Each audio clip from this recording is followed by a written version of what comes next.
Aloha e malama pono. Welcome to lesson 3. So first we salute and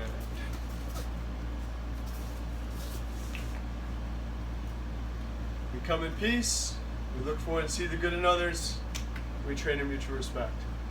So to review with our Wing Chun Jun Fan material, we start by offering courtesy and respect, and then we learn our basic baizhang.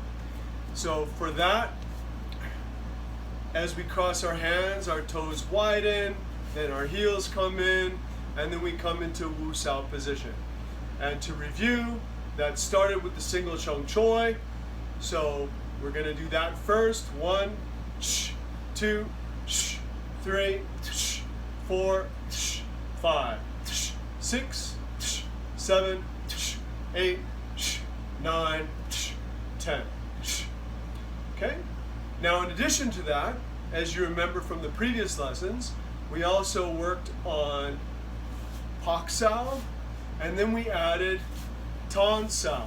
But for today's lesson, the focus is actually going to be on footwork and on delivering and receiving power. So to help you do that, we're going to face 45 degrees away from you. We're going to reset our baizhang, and then turn the torso toward you. So in this way, your body is aligned such that if you look at these gentlemen, their groin and femoral artery is somewhat protected. And they have what we call a silk horse or ghost riding stance, where it's internally driven in and externally powered out. So the idea is that your ability to generate power is both internal and external in balance. So that's important to understand, because this particular form of Kung Fu is both hard and soft. So from this position, we can deliver the same Chung Choi technique, right? Our technique, accuracy, power, speed progression, working with our punch. So 1, 2, 3, 4, 5, 6, 7, 8, 9, 10. Now, to build on that, we're going to do that with movement. So the concept here is that your feet are going to step and draw. And so going forward, that's going to look like this. If we're in baizhang, we're going to move our lead foot and then our trailing foot underneath us. Ready? And forward. And if we go back, we move our back foot first, backward. Now very much it's important that the posture is such that you're like a sailboat, where your hips are tucked up under you and compressed inward. So your groin is lifted up, your tanchen is in and forward, and each time you move, it's from core to extremity, where your core, your extensors and your abs are working together, thrusting your hips forward so that your upper body has almost no movement. So the concept would be that as we would move, that motion is underneath and driving almost like a locomotive type of feeling as it comes through your opponent. So let's take a look at that now with the punch. The timing is going to be that your hands are a quarter note ahead of your feet. So first, just the feet, moving forward again, step and draw, moving backward, step and draw. Now if we were going to do the hands with the feet, we're going to go forward trailing. That would be like this. Ready, gentlemen? Forward. Okay? And forward again. Okay, reset. So, the feeling is that the hands are a quarter note ahead. I'm going to demonstrate that with each of these gentlemen here. So if Lance is in front of me here and he's got his hands up, this is a win-win, because he's learning how to receive energy as he moves backward, and I'm working on accuracy and penetration working forward. So as I come into Lance, okay, I'm doing the same for him, and go. So the feeling is you're working your footwork with an active exercise, right? So you have static, active, dynamic. This would be in the middle. Static, you're working your material without movement. This is an active exercise where he has to perceive the timing and distance as I move, and as he receives my energy, he develops confidence. He gets used to seeing these punches come right at his face. Okay? So now Adam's going to take his place. Adam has his hands up in the position here, facing me. Come a little bit closer and set your hands to receive the shot. Okay? So the feeling, if you can see this, is my foot won't land yet. I'm going to exaggerate it for you.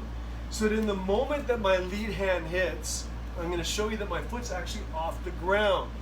Then as my weight transfers, boom, the other one lands. So the feeling is going to be and 1 and 2.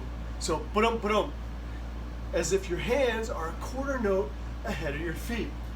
For example, all right? So now we're going to take a look one more time now with Jacob so that he has an opportunity to come in. Wait, Adam didn't get to punch. Okay, so here we go. Adam comes in, 1 and 2. Very good. Okay, Jacob comes on in.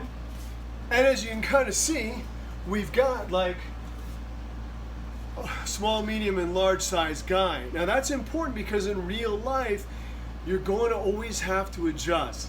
And being adaptive is probably the most important thing to learn in making your martial art functional, regardless of what system or style you practice.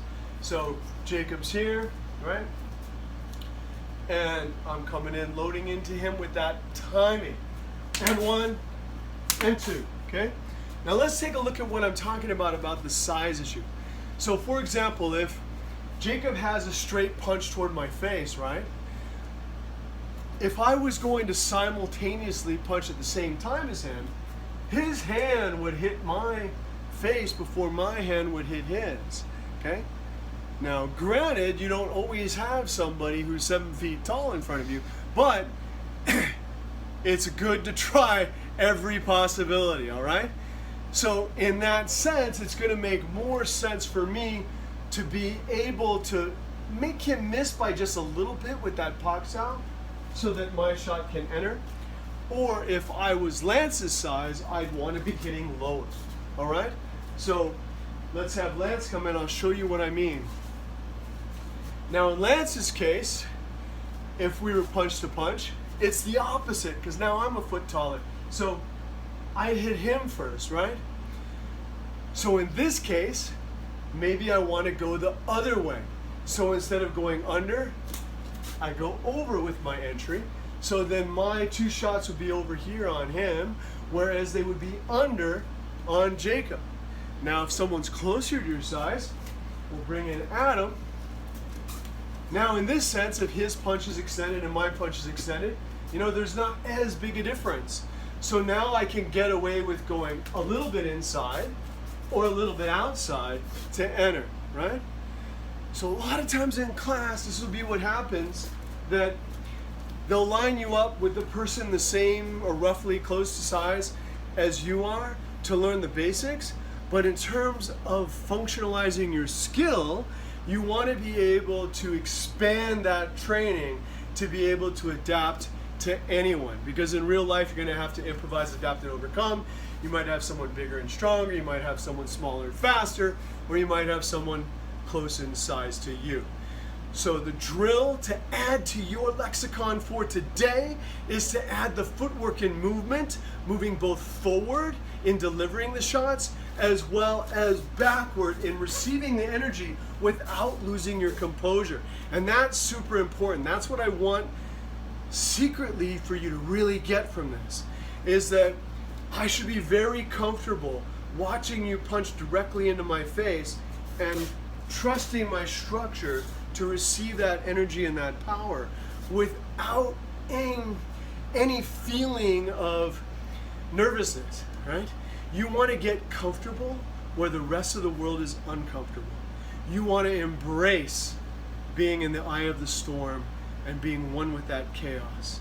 And that is when your martial art will truly come to life. So lesson 3, adding forward and backward step and draw footwork in what Bruce Lee called the single unit moving principle. Add that to your training, all right? Ready out, gentlemen?